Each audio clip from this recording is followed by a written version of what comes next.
Okay, so I recently did a review on this knife, the coldsteel American lawman. In that video, I talked about modifying it a little bit, that kind of finger sweep there, taking it to the sander and modifying it, doing some other stuff to it, and I haven't gotten around to that. But my job, it's uh, playing around with rocks, dirt, some logging, some tree trimming, some you know stuff like that. Just doing a host of different outdoor related tasks. Um, and this was my primary knife, or one of them. And I ran into a problem. This happened a couple weeks ago, and since then I haven't really been carrying this. Um, but pretty much what I'm saying though is I'm constantly around dirt, or sand, or different gritty, dirty materials. And I don't know if I was using this and I set it on the ground, or I was using this and I think it was really wet and rainy, so my hands were all muddy and grimy. But think about it, if this is like a heavy duty, I don't want to use the blanket term survival knife, but like if this could be a self defense knife or something like that, um, your hands are going to be dirty one way or another. Um, so I think my hands were dirty, grimy, something like that, and I was using this, and without much thought, I closed it, put it in my pocket, and then I didn't pull it out until I got home, and then I was emptying my pockets out, throwing everything, and I saw I don't know if you can, hopefully you guys can see that, but the tip is right here. Okay, the blade was ajar. Do you see that? Okay.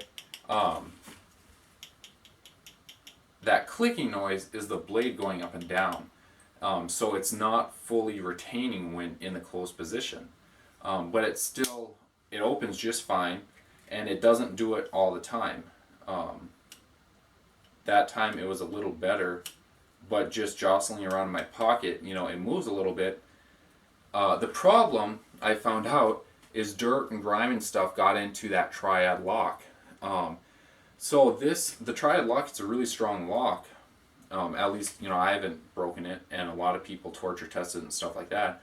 But this knife design at least has a very closed in construction. So like some knives are open through here. So if it gets dirty, you can literally put this in the sink and wash it out. With this though, it traps a lot of the dirt, pocket lint, and stuff like that in the knife. And there's so much crap in here. I already shot some oil in there and stuff like that, that a lot of times this doesn't lock properly. So it still opens and closes, but sometimes even when I open it, especially if you don't flick it open, the lock doesn't fully engage. So if you're using this, the lock is compromised, so that could possibly mean the blade not breaking but closing on itself, possibly on your finger.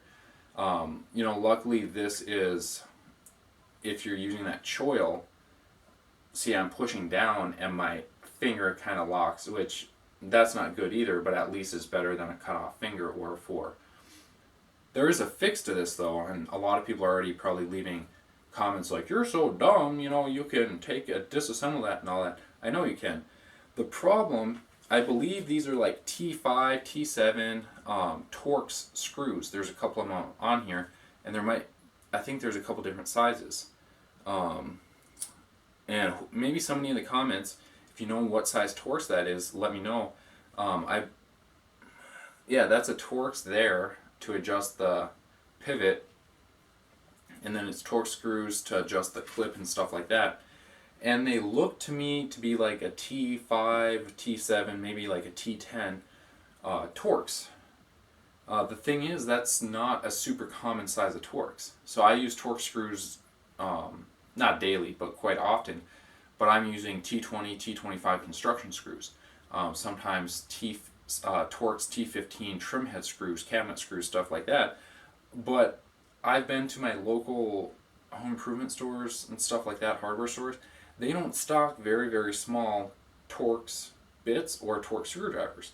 So what I have to do is go onto Amazon and find some precision Torx set or Torx bit, and I have to buy that, either a kit or just that screwdriver or whatever, which is fine because if this keeps happening, I want a set that I can disassemble this knife.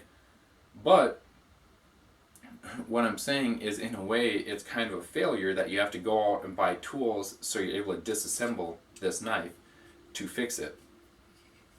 So I just wanted, I don't know if you want to call this a failure or not. To me, it kind of is, because ever since that happened, I haven't been carrying it because I'm kind of nervous. If I continue to carry it, then I'll continue to use it. And sometimes when I open it, you don't realize every time if that lock didn't fully lock open. So I don't want to run that risk. So I've been just carrying other knives. You know, I have quite a few that I can rotate through. But I really wanted to like this knife. And it sort of let me down, but at least it's fixable. I'm sure maybe I could send it to the company and they could fix it. But then I don't even know how that works. You know, I feel weird doing that, and then like I don't know if you pay shipping costs, they pay shipping costs, if they pay to ship it back, stuff like that. And probably the price to do that, pay the shipping cost for that.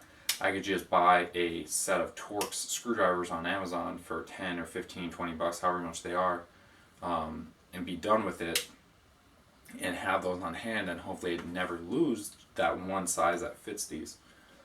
So that was just a short update, just something to keep in mind. I'm not saying these knives are bad or anything like that, but if you plan on using them like hard and not abusing the knife, but using your knife heavily daily, especially not in bright sunny weather, but in cold, gloomy, freezing rain, windy, kind of shitty conditions, especially if you're dealing with dirt and water and wind and other crap, even camping, hiking, you run into those situations.